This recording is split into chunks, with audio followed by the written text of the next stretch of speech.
Vâng, một video ngắn cho em gửi lời chào tất cả các bác đam mê chơi BGB trên mọi miền tổ quốc nhá. Vâng, hôm nay bên em về được một số phụ kiện cho anh em đam mê nhá, để có đồ thay tháo nhá. Đầu tiên em giới thiệu sản phẩm nào em sẽ báo giá công khai.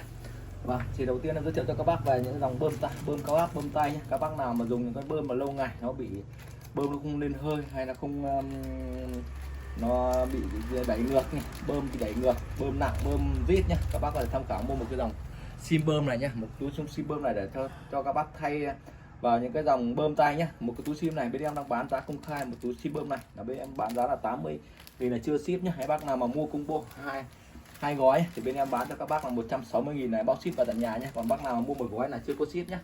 Thế còn và các dòng như chẳng như các tí bơm, các bác dùng dòng bơm tay lâu ngày, các bác dùng gọi là sửa sang nhiều lần rồi mà bơm cũng không được, các bác có thể tham khảo mua một dòng tí bơm này nhé. Dòng tí bơm này và các bác mua về các bác thì lắp vào lại bơm ngon như một cái dòng bơm mới nhá. Một cái tí bơm này bên em đang bán giá công khai là 80.000 một cái chưa ship. Em bác nào mua combo một đôi như thế này bên em đang bán cho các bác là 160.000 là bao ship vào tận nhà nhá. Thế để cho các bác thay tháo các phụ kiện như là dòng như là cái van của các bác quá trình dùng lâu ngày rồi, cái chân van một chiều này nó bị hỏng nhá, thì các bác có thể tham khảo nhé, mua một cái dòng van một chiều này bên em đang bán có cả từ chân 8 và chân 10 cho các bác dùng nhá.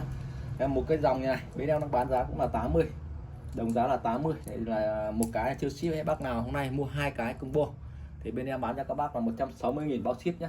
Nó có đầy đủ hai loại nhé, một loại chân 8 và loại chân 10 này. Chân 8 thì là loại nhỏ hơn nhá, mà chân 10 loại to hơn. Vâng, thì các bác như chẳng nên dùng các loại van các bác đủ lâu ngày đó, và các bác mua cái dòng van mới thì rất chi là khó nhé. Và các bác có thể mua tham khảo mua một cái dòng sim xanh này, một sim xanh này là nó đầy đủ cho các món, từ dòng phích nhựa các thứ, sim to sim nhỏ các đầy đủ cho các bác, để về các bác chế cháo cái van của mình nó hỏng nhá thì các bác mua cái này về các bác chế cháo và là các bác lại dùng thay sửa đầy đủ phụ kiện đầy đủ cho các bác nhá, từ nhỏ đến to nhá, để cho các bác thay tháo vào một cái van của mình nhá. Một cái một bộ combo này hộp sim xanh này bên em bán giá công khai là 250.000 là bao ship nhá. Bác nào hỏng van các bác có thể tham khảo mua một dòng hộp sim xanh đa năng này nhá, đầy đủ các món cho các bác dùng nhá. Các bác nào trả những cái van của bác nó bị hỏng đồng hồ hơi, đồng hồ áp này, các bác có thể tham khảo đây, và đồng hồ hơi, đồng hồ áp đây bên em đang đầy đủ cho các bác, hơi có áp có nhá. Em bác nào mua một đôi là bên em đang bán giá công khai là 160.000 bao ship. Em bác nào mà mua một chiếc hơi hoặc chiếc áp là 80.000 là chưa có ship nhá. Em bác nào mua combo một đôi, một hơi một áp thì bên em bán cho các bác là 160.000 là bao ship vào tận nhà cho các bác. Thế này, thế còn các bác nào mà như chẳng như dùng cái bơm lâu ngày, cái thân bơm hoặc cái bơm của mình nó hỏng rồi, có là sửa sang nhiều mà bơm không lên hơi, các bác có tham khảo một cái mẫu bơm, một cái thân bơm này mới thì mới hoàn toàn 100% hàng loại một nhá. Một cái chiếc thân bơm này là các bác còn đế hoặc cần dây, các bác thì về xoáy cái thân bơm cũ của bác, là các bác vặn cái này vào thì là các bác phải lắp cái tay bơm trên này và chân bơm và đồng hồ và dây, là các bác lại bơm lại như một con bơm mới nhá. Một cái thân bơm như này là bên em đang bán giá công khai là 400.000 là miễn ship nhá. Cái này bằng inox 304, nó thân bơm có 3 lớp cho các bác nhá. Các bác về chỉ lắp vào là bơm như một con bơm mới nhá. Các bác nào dùng lâu cái bơm nó bị hỏng, các bác phải tham khảo một cái thân bơm này nhá, mua về là lắp vào lại như một con bơm mới nhá. Một cái thân bơm này bên em đang bán giá công khai là 400.000 là bao ship nhá.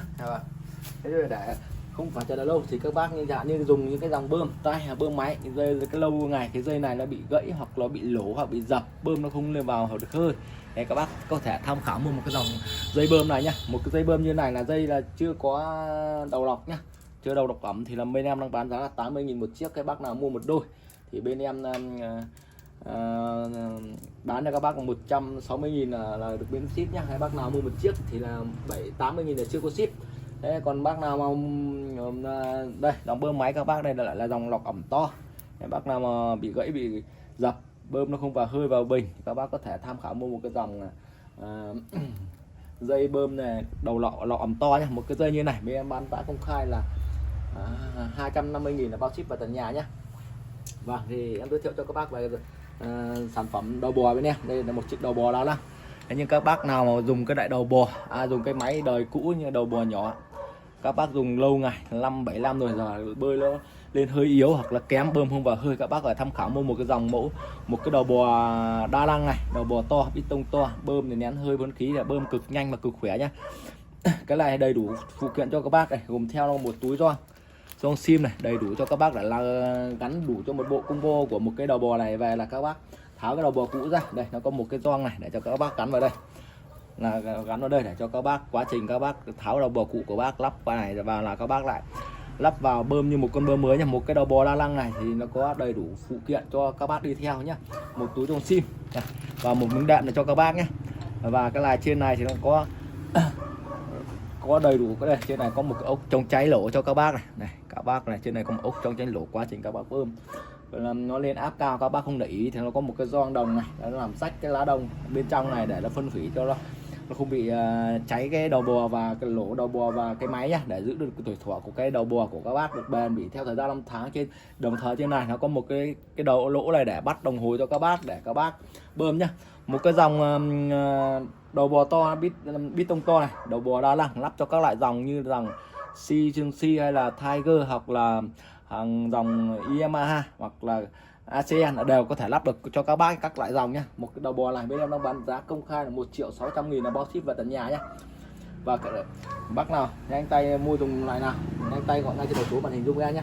Đây em giới thiệu lại các sản phẩm cho các bác để các bác đồ mình hỏng cái gì các bác có thể mua về để thay tháo nha. Đây là một cái ti bơm nha, các bác dùng cái bơm tay lâu ngày nha, cái ti bơm nó bị hỏng, thay quá trình có bác thay nhiều lần mà bơm không được, các bác phải thay một cái ti mới này về là bác lại bơm được ngay nha. Một cái ti này với em bán giá công khai là 80.000 một chiếc nha, là chưa ship nha. Một nào bác nào mua đôi là 160.000.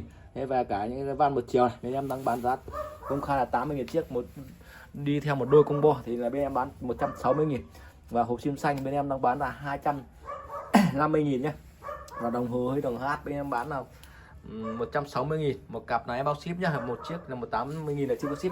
Và một cái thân bơm, những cái bơm hỏng các bác dùng lâu ngày, cái bơm hỏng thì các bác dùng có thể mua một cái bơm, một thân bơm mới này để lắp vào thì là một cái thân bơm này là bên em đang bán là 400.000 là bao ship. Một cái đầu bò đó là bên em đang bán giá công khai cho các bác là 1.600.000 là bao ship vào tận nhà nhá.